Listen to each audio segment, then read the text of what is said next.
semanas, 3 helicópteros del Servicio de Búsqueda y Salvamento de la Fuerza Aérea de Chile se encontraban operando en la zona de los Maitenes, sector cordillerano de la provincia de Colchagua.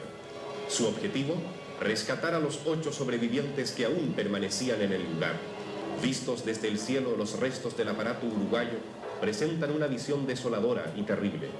Parece increíble que 16 personas pudieran vivir y convivir en tan inhóspito ambiente, y más increíble aún, la forma en que 2 de los muchachos pudieron escapar de esa verdadera prisión de hielo enclavada en el corazón de los Andes. This is the real plane, the Fokker Fairchild of the Uruguayan Air Force, number 571. That was, half of that was my home for 72 days. It was a rather modern plane for that time. It had crossed the Andes many times. It was not necessarily an unsafe flight, what we were going to have. And this is the plane after the crash. This photo was taken by the rescuers, and this is how the plane looked after we left our home in the mountains. And this is the view of where we were, of the glacier where we were. This photo was taken also after we left the mountains.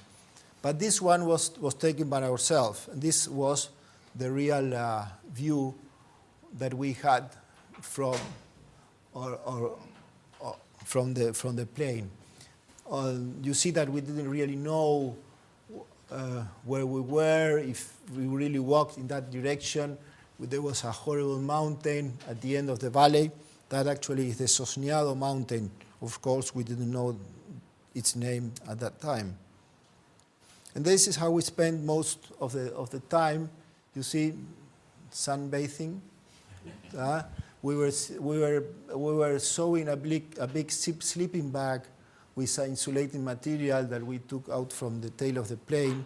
We didn't know how many nights our friends were going to spend in the open air, and this is how we spend time. I'm the one who is sitting on top of the fuselage.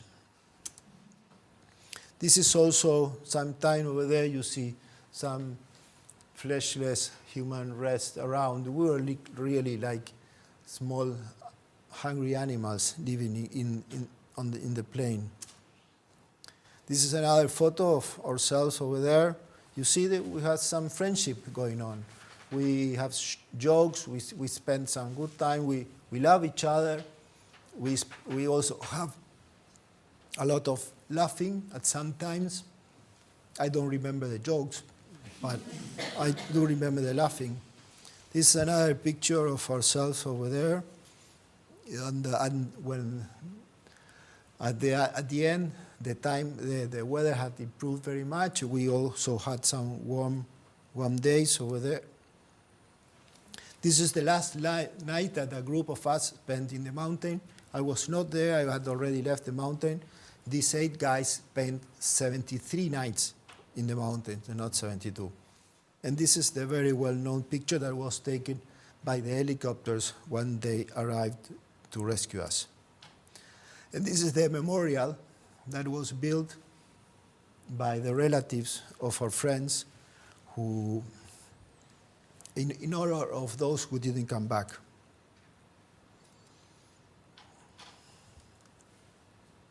Well, I want to finish my presentation telling you that